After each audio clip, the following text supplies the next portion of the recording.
Fala galera, beleza? Diego Aires aqui novamente e esse é o Nerdzoid. E no vídeo de hoje eu vou apresentar mais um rank do universo de Lost Canvas e dessa vez a lista vem diretamente do exército do Imperador dos Mortos. Então continuem no vídeo e confiram o rank de poder dos espectros de Hades. E começando o nosso ranking, ficando na 8ª posição, o espectro que eu escolhi foi o Faraó de Esfinge. E ele é o espectro da Estrela Celeste da Besta, ou também conhecida como Selvagem. E esse personagem abre a nossa lista dos espectros mais fortes, pois ele possui uma técnica bem curiosa. Esse golpe fazia com que o inimigo perdesse os movimentos do seu corpo. Em seguida, das costas do faraó aparecia uma balança negra. Então o coração do inimigo era arrancado do corpo e colocado em um dos pratos dessa balança. E se o coração causasse um desequilíbrio na balança, ele era considerado um ser maligno. E o seu corpo e alma começavam a ser destruídos pela poderosa energia do golpe. E continuando a nossa lista, no 7º lugar, o espectro que eu escolhi foi o Lune de Bauron. Ele é o espectro da Estrela Celeste da Iminência, ou também da Sabedoria. E o Lune é o guardião do Templo de Vênus, então ele era o responsável por arquivar toda a história da humanidade, anotando todo e qualquer registro de vida. E um ponto bem interessante sobre o Lune é que ele viu um grande potencial no Xion para virar seu discípulo, mas é claro que isso não acontece, e o espectro ainda é derrotado pelo Cavaleiro de Ares. E o próximo espectro escolhido, ficando na 6ª posição, foi o Juiz Minos de Griffon. E ele é o espectro da Estrela Celeste da Nobreza, sendo um dos 3 juízes do inferno, então estando entre a elite dos espectros de Hades. E pela posição desse personagem no exército do Imperador dos Mortos, já fica muito claro a força e o potencial dele. Mas não é apenas isso, na minha opinião, ele tem uma das técnicas mais cruéis, que é justamente a marionete cósmica. E como o próprio nome do golpe já diz, essa técnica fazia com que ele conseguisse controlar o corpo do seu oponente igual a uma marionete. E em Lost Canvas, ele enfrenta o Albáfica de Peixes, e na minha opinião, ele subestimou demais o Cavaleiro de Atena, e por esse motivo ele acabou sendo derrotado. E chegando na 5ª colocação, o espectro escolhido foi o Juiz Aiacos de Garuda. Ele é o espectro da Estrela Celeste do Heroísmo, sendo também outro juiz do inferno.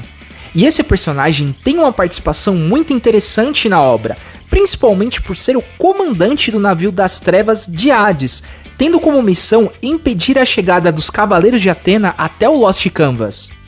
Então podem ter certeza, se ele era o encarregado dessa missão, o cara era brabo demais. E ele só não teve êxito nessa missão porque ele também bateu de frente com outro monstro, o Cavaleiro de Ouro de Sagitário, Sísifos, e acabou sendo derrotado. Quase chegando no nosso pódio na 4ª posição, o espectro que eu escolhi foi o Earhart de Vampiro. E ele é o espectro da Estrela Celeste da Longevidade. Esse personagem combateu contra o Cavaleiro de Gêmeos, saindo ileso da técnica Outra Dimensão, e também ele sobreviveu a simplesmente 2 explosões galácticas.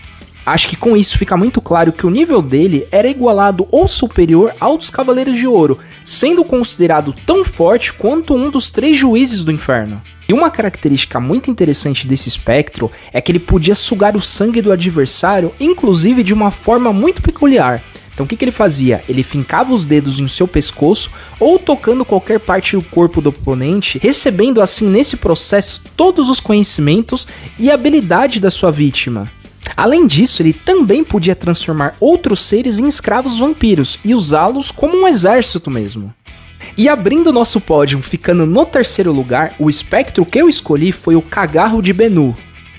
E ele é o espectro da Estrela Celeste da Violência. Esse personagem tem muitas semelhanças com o Cavaleiro Ikki de Fênix, inclusive na personalidade e na forma de lutar, sem contar a relação entre ambas as aves, Bennu e Fênix. E esse guerreiro é um dos espectros mais poderosos, podendo ser comparado até mesmo com um dos 3 juízes. E para vocês terem noção do poder desse cara, ele chegou a enfrentar o Cavaleiro de Ouro de Touro Rasgar e depois o Doko. Inclusive ele acaba sendo derrotado pelo golpe do Cavaleiro de Libra. E antes de morrer, as chamas dele, que eram negras, se tornam vermelhas, e atrás dele forma a figura de uma fênix, o que dá a entender que na próxima geração ele reencarnaria como um Cavaleiro de Atena, no caso, o Cavaleiro de Fênix.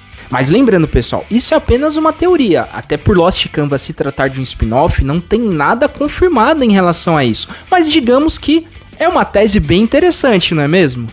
E chegando quase no topo desse ranking, na segunda colocação, o espectro escolhido foi o Atavaka.